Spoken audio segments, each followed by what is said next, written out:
How's it going, everybody? We're back and bright-eyed today to look at this block people cap here. We opened this up on our last container. I think you probably saw it in one of the container walkthroughs, but we're finally doing the video on it. We took quite a bit of a look at it before, just didn't get around to the video. So anyway, we're going to look it over now. We've already got it open enough that you can, kind of see everything. I'm going to flip it on and take a look at it. So I was very excited to get this one, and I was very excited to turn it on and see how good it looks. Now, I did a video on Manic Panic Ghosts before, and we saw, how dim the monitor was. It, you could definitely tell that projector had gone out. It was a CRT projector, with the 3 tubes. This one has a DLP in it, and it looks great. And once this thing fires up, it's just an absolute joy. I'm really happy if all I have to do is get in there and replace a bulb every once in a while or something. And since my stuff is running at, I need to, so it doesn't error out. This is not going to get a lot of wear. Oh yeah, by the way, block PEEPOO. Yeah, someone at SEGA didn't really, there has to be someone there thought about that and didn't say anything about it, or they said something about it and nobody cared. Anyway, this is going to barely get used. I'm probably not going to bring this out to events because it's just the fact these things are they're gonna get broken, stolen, lost, whatever. They're gonna diminish every time, and I can't get more. So I'm not bringing it to shows very much. This should stay pretty good for a long time. But this is also a good representation of what I want Manic Panic Ghosts to look like. Because once it's got a DLP in it and it's going to look like this all the time, I'd be happy. So anyway, here's the game. The reason, by the way, I flipped this up was that motor was starting, and this one, it gets a little bit stuck.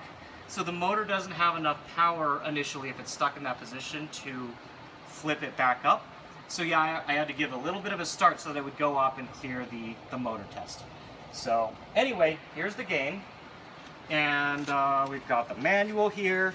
We've got these blocks. I'm going to do a quick basic game here, and then I'm going to pass it off to my beautiful assistant, who is going to, yes you are, All right. Tell me a little bit more about game modes and whatnot that you guys figured out, because I saw you guys over here playing with it, and I think you might have figured out more than I did. So it's already on free play. We'll get it started. We'll just go with the normal mode here. And we can take a little bit of a look at the gameplay, and then maybe we'll look at a little bit about how it works, and then wrap it up with a little bit of a talk on the different game modes. So we'll just start out here. It looks like we're supposed to get some apples, so we're going to stack up a bunch of blocks to get these guys up to apple height. And it looks like this is something you could definitely get 2 or 3 people playing, and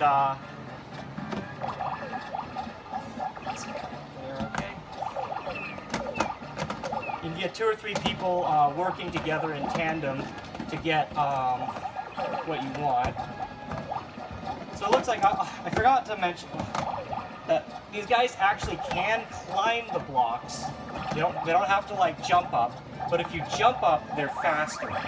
So there we got those. Just bring these blocks over here.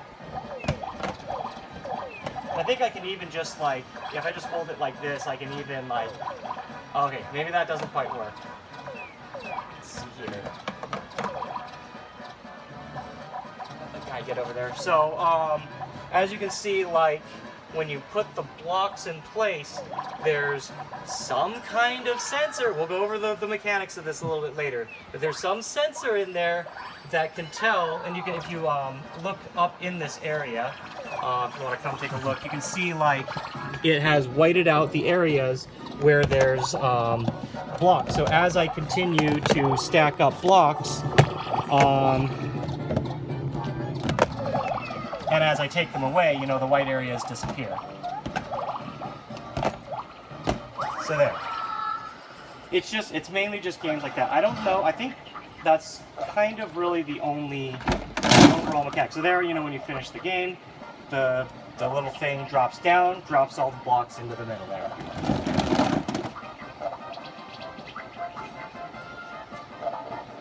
So yeah, there are these interstitials every third level where instead of trying to get to these goal items, they have you build a specific shape. Yeah, and see, there actually the motor was trying to go up again, and it was unable to.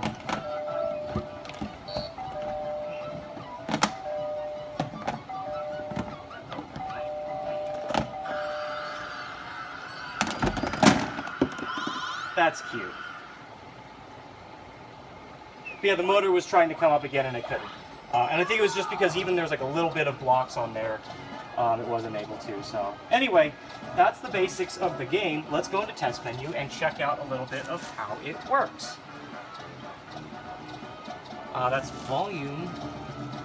Is it? Oh, I see. Okay, so test mode. Okay, so this is the standard SEGA test menu, but the hardware is a little bit different than almost anything else. We'll look at that either. But like this is a very standard SEGA test menu that you see. You usually have a system menu, and then you come down here and you've got game test mode, which is the test mode for the game itself. So nothing in here is really special. It's actually for the most part about the same as like a SEGA NAOMI or like a I think Ring Edge is, you know, kind of similar. It works this way. So what we really want to see is the game test mode here. And so let's go in input test. That's basic. All good there. Output test. Got just, I think it's just these lights here, and the camera. We'll get back to the camera. So yes, this game, by the way, has a camera in it, which we'll get back to when we talk about the screen. So let's see, game assignments, stage move. I think this is just the motor, so position up, input down, and start it.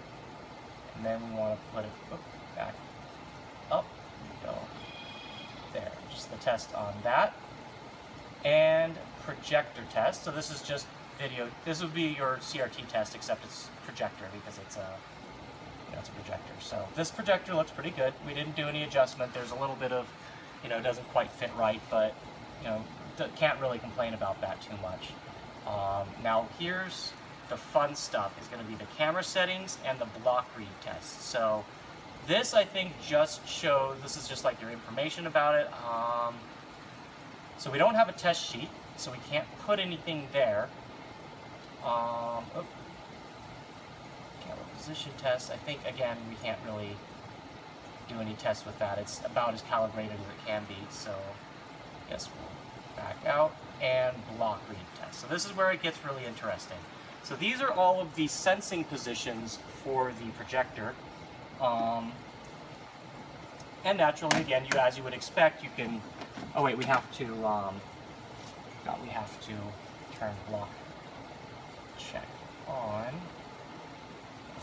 And then, yeah, so now we've got, you know, our block test there. And just to point out, if anybody has figured it out yet, how this works, as you can see, my hand doesn't do anything. When we originally tested, you guys weren't here when we originally tested it. We actually tried all sorts of things. We thought, well, you know, what is it sensing, you know? So we've got these blocks. Each of these blocks have, you know, like this black window there. There's nothing really inside. This is just a weight. And I haven't opened one of these yet. I might open one of these later just so you can see what's inside. There's really nothing. It's nothing special. These are just weights so that they, you know, sit where they are. But we tried all sorts of things. Well, we took, maybe we'll take something black and put it up against there. It doesn't do anything. You know, you put it sideways, it doesn't work. If it's, you know, and the distance at which it reads is about right there. You know, it's relatively close. But for the longest, we couldn't quite figure it out. Was there some sort of sensor inside? You know, what was it looking for? So, spoilers, the way this actually works is these are like IR filters or something, and it's checking for that. So, that's why these blocks have these windows, and that's why why they get triggered. So if you stack them up, you know, in block test, we can, you know, see. And actually, we tried to see if we could block every single one of these, and you can't. There isn't enough blocks. Maybe there is if you if it came with all the blocks it originally did. But we tried to fill it up and see, you know, how many. Now, you might think like, well, if you want to actually test everything and you want to block all of these, if you pull it away, you know, it disappears. But, so now you can come up here to block test, and now it's got a 10-second countdown, and at the end of it, it will show you which ones are good and which ones are bad, assuming you have them all covered. 2, 1, 0. And there, see, everything comes up NG, except for these. So anyway, that's that. Now that comes back to what we mentioned earlier about the camera. So the way this works is there's an IR camera in the back, and we're going to come around the back here and take a look at the internals up above. Open this up. And inside, right here, this is the camera unit. It's an IR camera, and it senses like the blocks in there. So, and then down here, see, we've got it's just a relatively regular projector. There's the case for the projector. This is the PCB. I forgot what it's called. It's a more obscure SEGA hardware. You probably can't really see it very well, but it runs on an interestingly, you know, weird hardware. There's not very much that runs on it. But then also a note, you've got the projector has a mirror underneath, which you probably can't see. And then up here, this mirror is actually for the IR sensor. So the camera actually points down right here onto that and then reads the projector. So there's two mirrors that are designed specifically for hitting the screen. Do we have a Jerry up here still? No, we don't. So you're gonna hold that there real quick, and I'm gonna put up some blocks so you can see what it looks like sensing from the front there.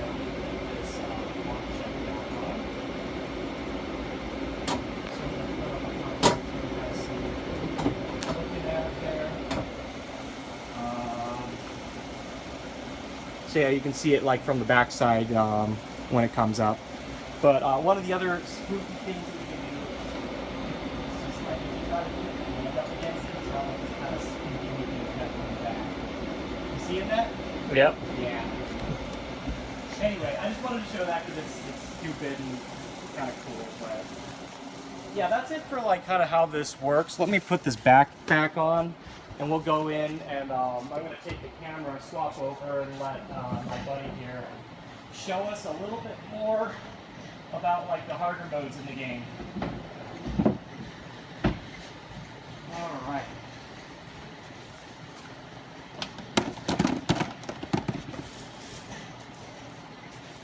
And we want to exit.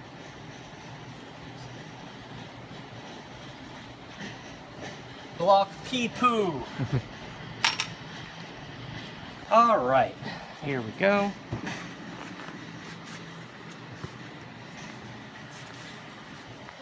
He's our resident expert with a full half-hour experience with this game.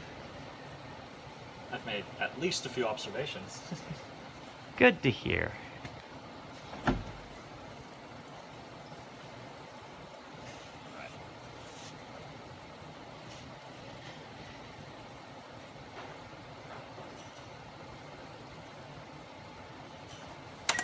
So, we've gone to the part difficulty. There isn't actually, I guess I haven't tried the easiest, but between these two, there isn't too much of a difference in terms of gameplay, other than possibly some harder placements, and they occasionally throw little curveballs at you more, but they don't tend to affect too much.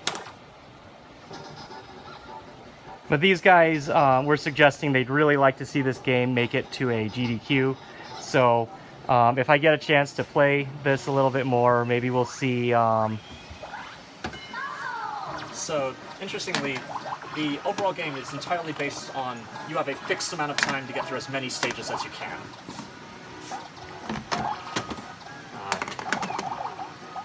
And so, just figuring out how to move the guys around quickly, it's pretty much all of the strategy we've seen so far. The other thing to pay attention to is that the different colored guys have different powers. That's how you can identify like what you're working with.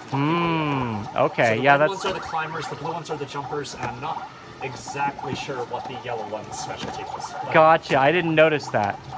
See, when I mentioned these guys had spent more time in this, like, they definitely did. And yeah, I can see where like the jumping come into effect and stuff like that. Yeah, it tends to be the most effective way to get people up quickly is to basically force them inside blocks. Oh, what you've got there on the side, yeah. Well, the other thing I noticed is there's an apple I was gonna say there's an apple under there. I was curious whether they were able to pick it up if it was inside or something like that. So that's interesting. So it looks like you have to get a climber over to that one, or force a guy up. There should be a guy going. Yep, I see him there. Yeah. So yeah, no, I now that I'm watching this, you know, from this side, I definitely see how this could be something that would be interesting to do as like a speed run or a score run kind of thing.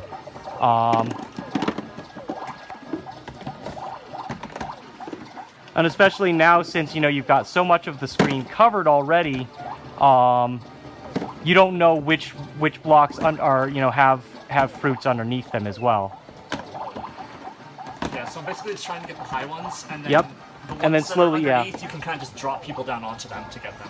Yeah. Which I'm basically doing now.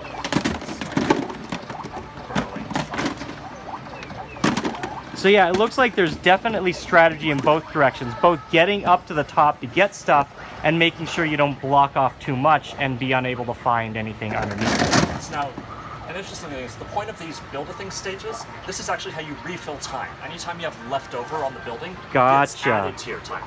Gotcha, all right. Yeah, I can see how, like, I mean, all arcade games have to be at some form designed to take a certain amount of money over time. So I can see how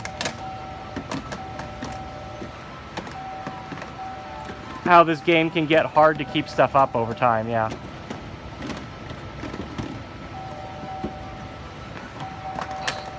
Oh, no. Ah!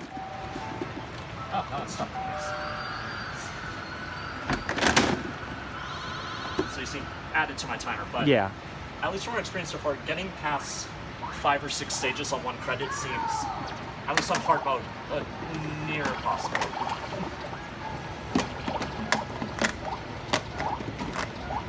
So one other thing to note about this cabinet is that, you know, you notice that these blocks are staying up on their own. You can stack them up pretty high without a problem. So the first thing, if you look at these little pegs that they go on, they aren't just flat. They're kind of, you know, they have like a sharp end towards the front.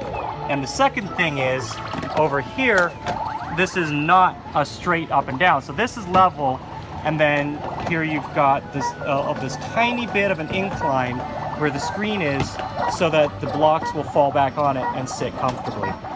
So yeah, there, as you can see, like that was, you know, that was just literally the 4th stage, and already out of time on the hard mode.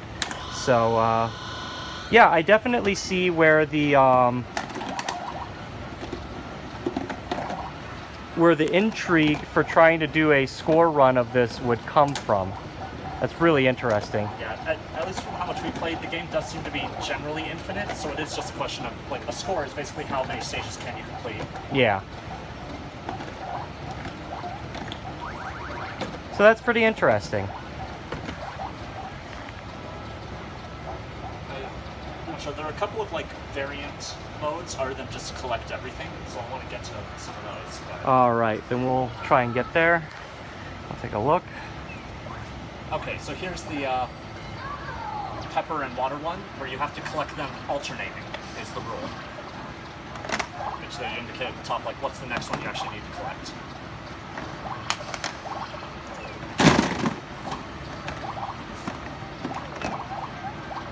Well, and that makes sense.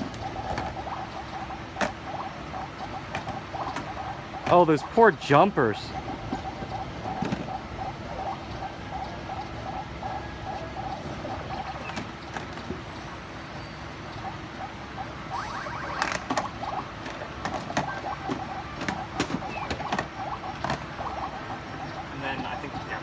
That one, oh my god, that one just jumped off. There's only one other gameplay mode, which hopefully just shows up next, that at least we've seen. So. Yeah. There's no more waters.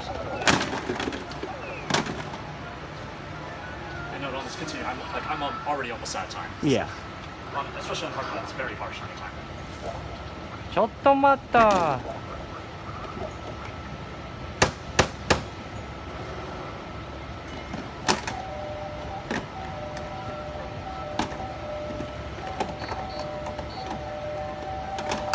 ああ。This is a harsh building.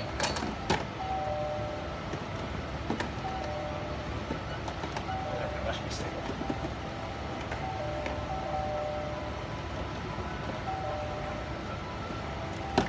So, not getting a bunch of bonus time for that one.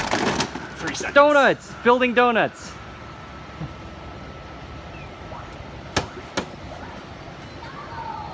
See, I'll probably actually have to look into fixing that motor a little bit. I'll just describe, because Yeah. you see, the one other game mode that we haven't seen, it's just, it gives you the numbers 1 through 9 and you have to do them in order. Oh, okay, yeah. So anyway, a little bit of different depths to that, and you can definitely see you can't get very far. So if we could get very far through it, it'd be interesting. So who knows? Maybe we'll stream this sometime, or do something cheesy like that. But at any rate, I think that covers just about everything we figured out about Block People so far. Now I noticed, and I kind of noticed this with the Manic Panic Ghost as well. Like the monitor had definitely been on for a while, and we had a really low coin count on it. But both of these I think came from the same place because they were actually set to free play already. So I think actually these came out of a round 1 Spocha, which would make sense.